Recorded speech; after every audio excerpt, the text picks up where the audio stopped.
Hey guys, I'm Ben Baker, also known as EG DeMusliM. Like, how did Heart of Swarm change the esports scene?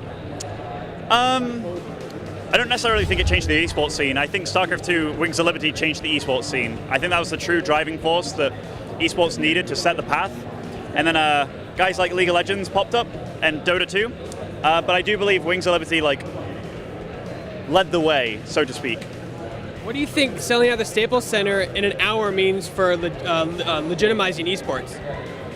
It's really cool. It's really cool. I mean, esports is growing at a phenomenal rate and has been for a while now. I mean, if I think back 8 years ago when I first started, it wasn't anything like this. It is becoming a full-time real thing. It is awesome. You can make money from it. There's a lot of joy in it. Esports is great. What impact do you feel the US government giving League of Legends gamers the same visa access as pro athletes?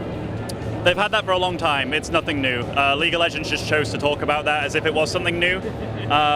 So yeah, no comment on that. What advice would you give to aspiring pro gamers who think they're good at StarCraft II?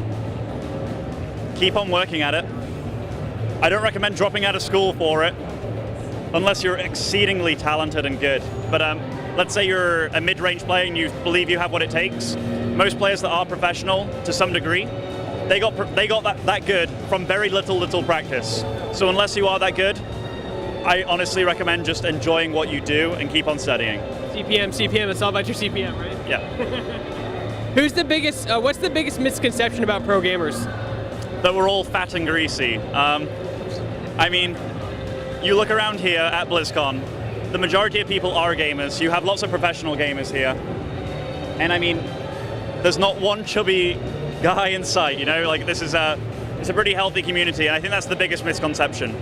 What similarities do you see between cyber athletes and real athletes? Both exceptionally dedicated. Like, you have to love what you do, and I think athletes are in love with the sport that they play, or whatever it is they do, track or what have you.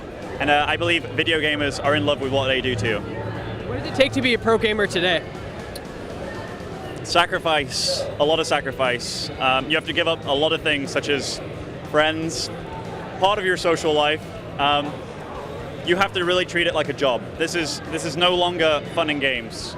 This is work. This is serious business. What's your secret to your success in StarCraft II? I guess my secret is I talk the talk and kind of walk the walk, but if I'm honest, I just spoke big, had a pretty big personality early on that allowed me to get picked up. So besides being good at the game, I worked a lot at that. I managed to have a personality with it, and in esports right now, that propels you a long way.